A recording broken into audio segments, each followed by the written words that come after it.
Bismillahir Rahmanir Rahim. Assalamu alaikum wa rahmatullahi wa barakatuh.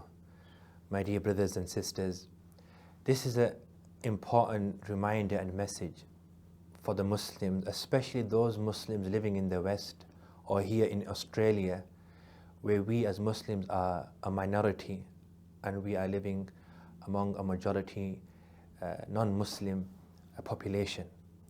And this reminder is regarding unity. The challenges that we are facing as a Muslim Ummah today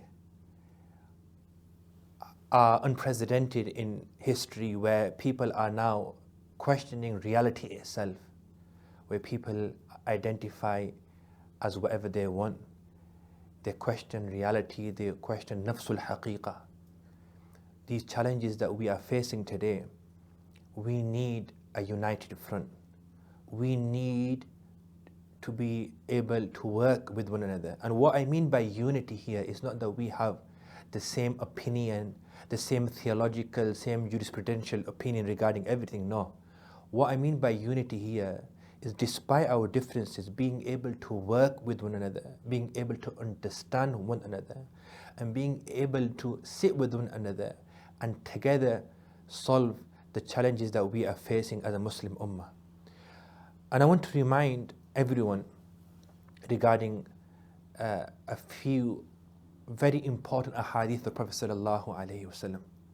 Hadith reported by Imam Muslim and Abu Dawood, rahmatullahi alayhim.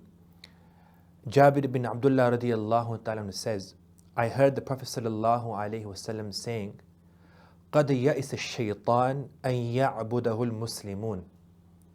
The shaitan has lost hope that the Muslims worship him. And in one narration, shaitan has lost hope that those who pray salah, they worship shaitan. Meaning, shaitan doesn't have any hope that the Muslims, or especially those who are religious, those who are working in Islamic organizations, those who are doing work of da'wah, those who are teaching in Islamic institutes, shaitan doesn't have this hope that these people will worship him. He's lost hope in this. He has become completely despondent. But there's one thing that he has hope in, and this one thing he is utilizing against the Muslim Ummah. And what is this? The Prophet ﷺ said, وَلَكِنْ فِي التَّحْرِيشِ بَيْنَهُمْ أو كما قال صلى الله عليه وسلم. The internal conflict, feud and differences and arguments that we have, shaitan will use this to destroy the Muslim Ummah. And it's unfortunate to say this, my dear brothers and sisters, that circles, religious circles especially, those who visit the masajid, those who are involved in da'wah, those who are teaching Islamic institutions, we see among them especially, they have a lot of differences. And differences, they're not intrinsically bad, or they're not bad per se, but those differences, when they lead to hatred and nafara, and we are not able to sit down and work together, these differences, especially with the Muslim Ummah, are something that has become a big obstacle for our progression and development, and something that is destroying us. And there's another hadith of the Prophet sallallahu alaihi wasallam, again reported by Imam Muslim rahimahullah. The previous hadith, just to correct, is reported by Musnad Ahmad, and there's also a narration in Muslim. This hadith has been reported by Imam Muslim and Abu Dawood. From Abu Hurairah radiyallahu ta'ala an, the Prophet sallallahu alayhi wasallam said, وَالَّذِي نَفْسِي بِيَدِهِ. By him in whose control my life is in, yani Allah.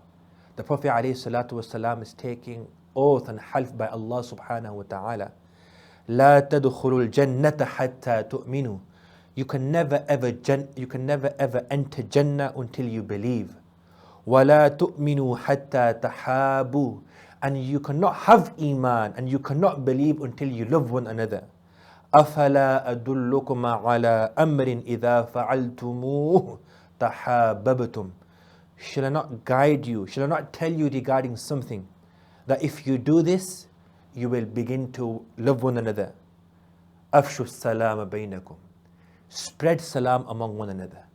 So by spreading salam and saying salam to those people who we agree with and those people who we disagree with, this will create harmony and peace among us, inshallah. Another hadith, one final hadith, from Abdullah bin Salam radiyallahu ta'ala an. Before accepting Islam, he was a Jewish scholar.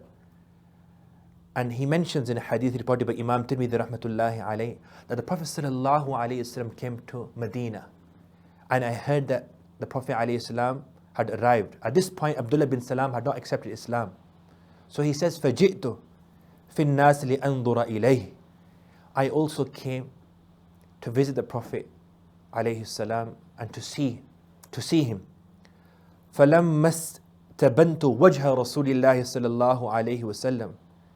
I looked carefully at the blessed countenance and face of the Prophet sallallahu alaihi wasallam. And after looking at him carefully, عرفت أن وجهه ليس بوجه كذاب. I realized and I understood that this face cannot be a face of a liar. Subhanallah. وَكَانَ أَوَّلُ شَيْءٍ تَكَلَّمَ بِهِ. The first thing the Prophet ﷺ addressed the people of Medina after Hijrah was Ya ayyuhan nas, O people, addressing the common people and populace. Afshu salam, spread salam. وَأَطْعِمُوا الطَّعَامِ, give people food. وَصَلُّوا, and pray salah وَالنَّاسُ niyam, whilst people are sleeping, meaning tahajjud. تَدْخُلُوا الْجَنَّةَ بِسَلَامٍ, you will enter Jannah with peace. So my dear brothers and sisters, in summation, the reminder I would like to deliver today for myself and for everyone, that yes, despite our differences in the West, we are living here in the West or Australia here where I am at the moment, we need to understand that we are representing Islam. The non-Muslims do not see us as Deobandi, Barelvi, Salafi, Ahl Hadith or Ahlul Hadith. Yes, these are groups that we have, denominations that we have, and we can't eradicate these differences. We can discuss these differences academically amongst one another in a civil manner.